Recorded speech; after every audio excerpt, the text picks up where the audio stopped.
Mackenzie. I'm really glad you came in today. Before we get started, I want to go over confidentiality really quick. Everything you share here stays private unless there are concerns about your safety or someone else's safety. Like if you were talking about harming yourself or someone else, or if there was abuse involved. In those situations, I would need to get additional support to keep you safe. Does that make sense? Yeah, it does. Okay, do you have any questions about that before we begin? No, not really. Okay, I want you to know that this is your space. We can go at your own pace. I'm here to listen and support you. So, what's been weighing on you the most recently? I just feel really overwhelmed. I left my boyfriend a couple weeks ago, and I thought I would feel better, but I don't. So you thought leaving would bring some relief, but instead you're still feeling really overwhelmed?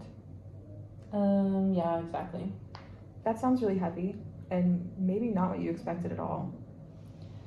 Yeah, but I thought I'd feel free or something. What has it been like for you realizing that it didn't feel the way you expected? Lucky, it's frustrating and I guess just confusing. Frustrating and confusing. Like things didn't turn out the way you hoped. Yeah. So, what emotions have been coming up the strongest for you since you left? I'd say guilt, embarrassment, and I still kind of miss him. That makes a lot of sense. You can feel hurt and still miss someone at the same time. That can be really hard to hold. Yeah, it is. What kind of thoughts tend to come up when those feelings hit? I just keep thinking maybe I made it a bigger deal than it was supposed to be. So, part of you is questioning whether leaving was the right decision? Yeah. A lot of people feel that kind of doubt after leaving a relationship, even when something serious happened. It can take time to sort through everything. That actually makes me feel a little better. I'm really glad you shared that. When you sit with all this, the guilt, the confusion, missing him, what feels like the heaviest for you right now? Probably the guilt. So, the guilt feels like the biggest weight right now. If it's okay with you, I'd like to understand more about what led up to you coming in today so we can make sense of everything together. What happened recently that made you decide to leave? We were arguing about money, and he shoved me in the wall. So, that moment when things became physical, that was the turning point for you? Yeah, that's when I knew I had to go. That sounds really frightening and overwhelming. When you think back to that moment, what kind of thoughts come up for you?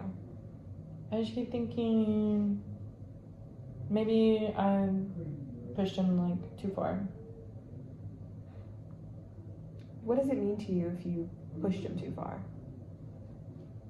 That is kind of my fault. I should have just handled it differently.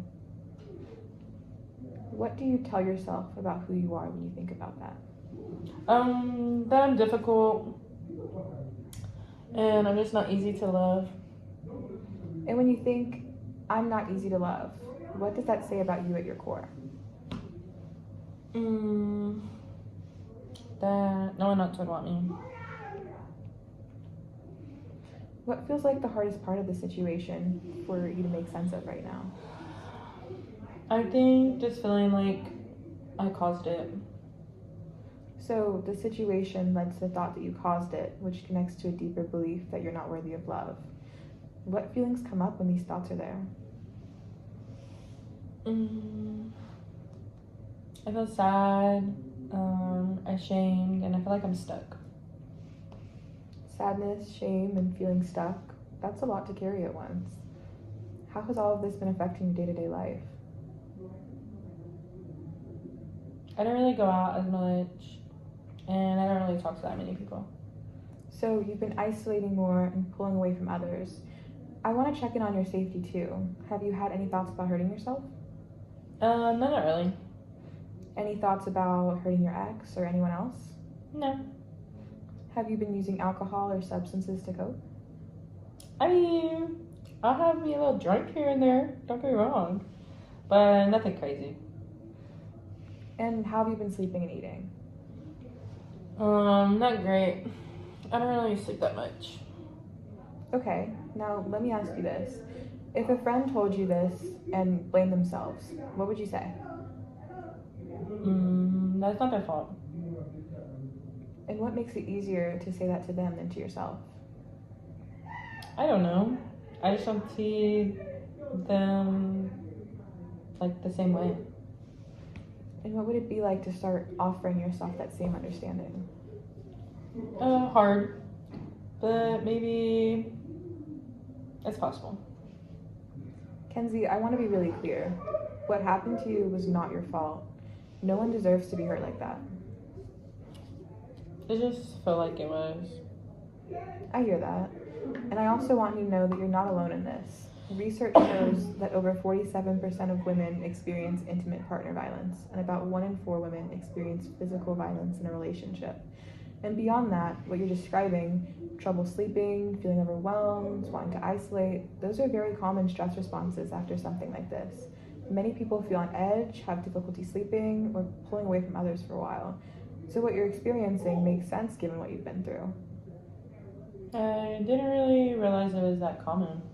Right, so instead of I caused this, another way to look at it could be I was in a situation where someone chose to act in a harmful way. And this experience doesn't define your worth or your future. You could still build relationships that feel safe and respectful.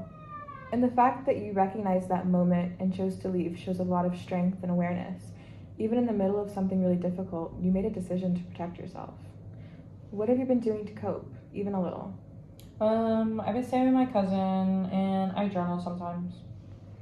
Those are some really strong coping strategies. You created safety for yourself and found a way to process your thoughts. Would you be open to trying a few more methods of coping? Yeah, I guess.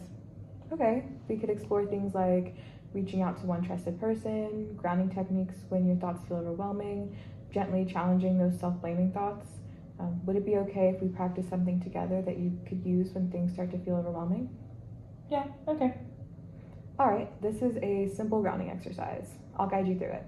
So take a slow breath in and out. Now, can you name 5 things you can see around you? The chair,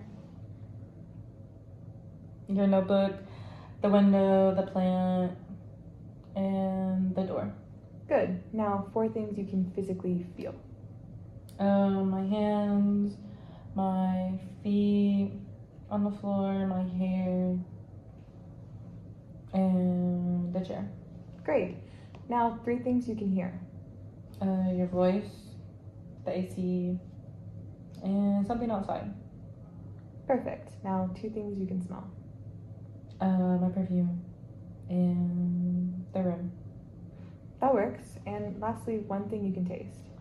My mint gum. Good. How do you feel after doing that? A little calmer, actually. That's exactly what it's meant to do. Bring you back into the present moment when your thoughts start to spiral. I want to pause and highlight something important. You've recognized an unsafe situation, you've made the decision to leave, you've found a safe space to stay, and you started processing your emotions. Those are not small things. I didn't really think about it like that. A lot of people don't, but those are signs of strength and resilience. There are also some supportive resources available. The National Domestic Violence Hotline and the Georgia 24-Hour Domestic Violence Hotline both offer confidential support. There are also shelters, legal support, and counseling services available if you ever decide you want those options, along with support groups where people connect with others who have had similar experiences.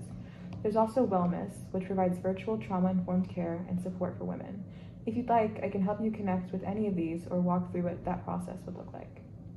Yeah, I think I might want to have help with that. Absolutely, and we can do that together. Before we end, let's come up with a small goal for the next few days. What's something you'd like to work toward? Maybe not isolating as much. That's a great goal. What would that look like in a specific way? Maybe texting one of my close friends. Okay, how about I will text one trusted friend within the next 3 days? Does that feel realistic? Yeah. And how confident do you feel about that? Maybe a 7. That's a strong starting point. Next time we meet, we can check in on how that went and adjust if needed. Kenzie, I just want to recognize how much strength you've showed today. You've been through something really difficult, and you're taking important steps towards healing. Thank you. You're not alone in this, and support is here for you. We can keep building on this together as we go along.